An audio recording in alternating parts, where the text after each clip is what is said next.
following video is not made for kids. Viewer discretion is advised. Hello to my subscribers, this is the TFangy coming to you with what will hopefully be a quick and successful video.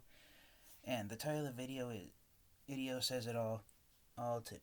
This is a brief collection video showing you Wave 1 of the Transformers Legacy line in box. Counting the figures that were released as exclusives, there are a grand total of, should have counted them before the video started. Let's see, counting the exclusively released Transformers figures, there are a total of 1, 2, 3, 4, 5. Let's see, 1, 2, 3, 4, 5, 6, 7, 8, 13, 14, 15 Transformers figures that have been released in the first wave of the Legacy line. I have 14 of them. The one figure I do not have, which was released in the Generation Sex line, is the DK-2 Guard, which is based on the black Diaclone version of Ironhide. And as much as I'd like to get that figure, the cheapest I've seen it going for right now is roughly $45 on eBay, which is too much for a deluxe figure. Figure that in the coming months might end up being available at a much lower price on other websites, so I'm holding off on that for now. Let's just focus here on Wave 1 of the Legacy line. So, counting the mass retail figures, there are a total of 13 of them. There are 4 Deluxes, 3 Core Class figures, 2 Voyagers, and 2 Leader Class figures, and I think my math is off. Let's see. Okay, 11 figures that have been released at mass retail. I apologize for not getting the number right. Alright, so there have been a total of 11 figures released in the Legacy line at mass retail. 3 of them were released in the Kingdom line. Well, technically 2.5. But for the mass retail figures, we got 3 Core Class figures. You've got Skywarp, Iguanus over there, Hot Rod over here, and the reason why his box is facing backwards is because I already took him out and did a review on him. And I wanted to wait on reviewing the other Transformers Legacy figures because I wanted to get this collection video done first. So now that it's getting completed, either in the coming days, I will hopefully get around to finally start reviewing these Legacy Transformers figures.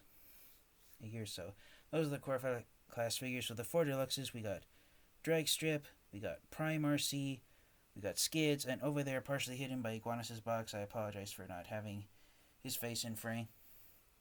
And let me see if I can get that adjusted really quickly. Alright, so there is Kickback over there. Some of the Transformers Legacy figures I was originally going to pass on, but when they started showing up at my local Target store and I was amazed to discover that I had just enough money to buy them all, I figured why not get them all.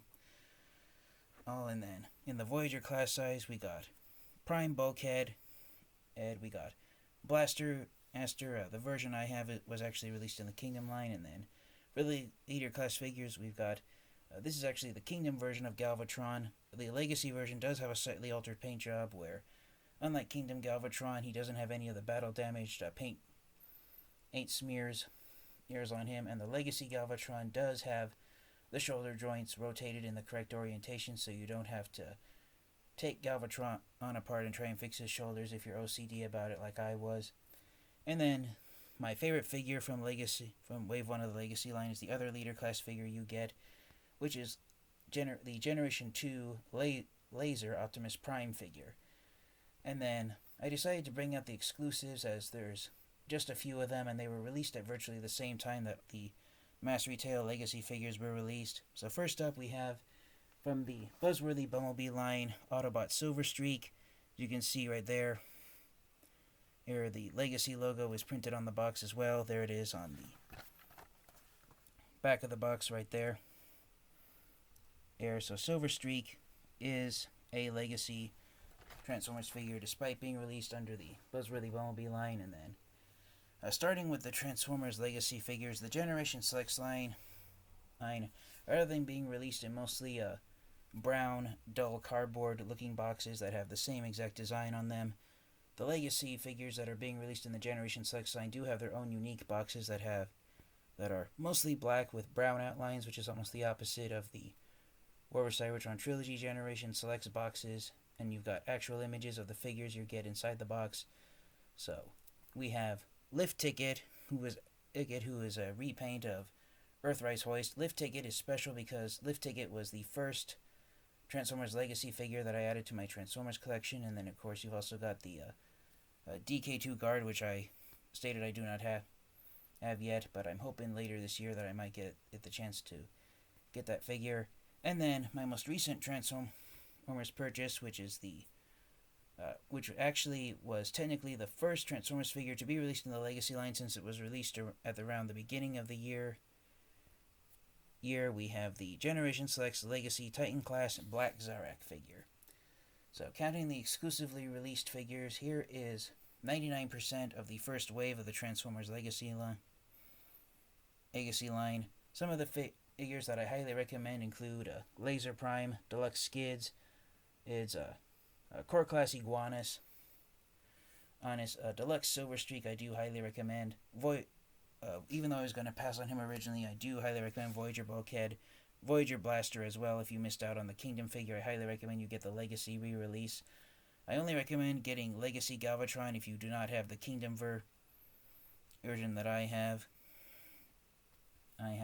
I only recommend getting Core Class Hot Rod if you're interested in that figure. Same thing with Kickback. I only recommend getting him if you're a fan of the Insecticons. The main reason I was going to pass on Kickback was because so far there's been no word from Hasbro and Takara Tomy if the other two Insecticons, Bombshell and Shrapnel, will be given deluxe figures, but I personally hope so. I only recommend you get Dragstrip if you're a fan of the Stunticons and you want to have a version of Menasor that is far more accurate to the original Generation 1 Menasor than the Combinaverse figure was. For me, I just got Dragstrip because he's proven to be the most hard to find of the four Legacy Mass Retail Deluxe figures. I do recommend that you get a Kingdom Core Class Sky Eye Warp. Just be prepared for some disappointment if you're OCD about him not coming with his null rays. For the other exclusive figures, I only recommend getting Lift Ticket and Black Zarak if you're a fan of the Diaclone Transformers figures, and that's where Silver Streak falls into, with Lift Ticket and being based on a Diaclone pre-Transformers figure. I only recommend you get Black Zarak if you're a fan of collecting Titans and you're a fan of the storyline from G1 when Scorponok almost died in battle and he was rebuilt as Black Zarak. And for Prime RC, I'm actually going to be using Prime RC as my G1 Solus Prime figure. I've seen some fan-based customs where people took the original Deluxe Class Prime RC figure and custom painted her into Solus Prime. So that's what I'm going to be using Legacy Prime RC for. That was my main motivator for getting her and adding her to my Transformers collection. I think it works. So yes, this has been in the Wave 1 of the Transformers Legacy line. Well, they're still inside their boxes. I mentioned this, I already did a video on this a few weeks ago, but I am not a fan of the open window packaging, so ironically the best Transformers figures to get in this line are some of the ones that have been released as exclusives, and of course the leader class figures. So for my personal ranking on the Transformers Legacy figures, the best ones for me personally are Laser Prime Skids, Bulkhead, Blaster, Galvatron, on Silver Streak, Prime RC, but only if you plan to use her as Solus Prime, but even if you don't, she is still a decent figure. Iguanas, I highly recommend. And then, of course, the figures I only recommend getting if you want to go completist are Lift Ticket, Black Zarak, Dragstrip, Kickback, and Core Class Sky Eye Warp, if I already mentioned him.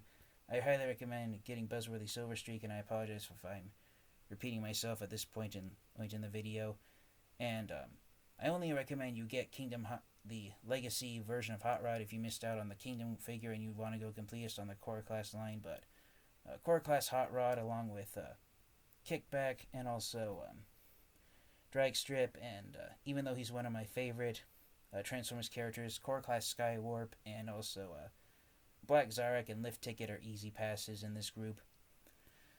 Oops, so thank you guys all so much for watching. This has been the TFN Geek. This video's gone on a little longer than I wanted to, but I'm going to end it right now.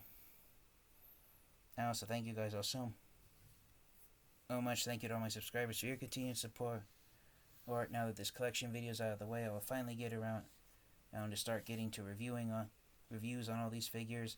I may hold off on reviewing Dragstrip and Kickback, just because I first want to see. If I decide to get the other Stunticons to complete Menasor, I want to be able to review them all at once. And I'm going to leave Kickback in his box until Hasbro and Takara Tomy release deluxe figures of Shrapnel and Bombshell. And if they never do, I may take Kickback out of his box one day. But for now, review figures that I will definitely be doing reviews on are Iguana, Skids, Laser Prime, RC, Skywarp, Silver Streak, Lift Ticket, Bulkhead, and Black Zarek. I will eventually get around to making reviews of. Thank you guys all so much, and until next time, you guys, transform and roll out. Goodbye, everyone.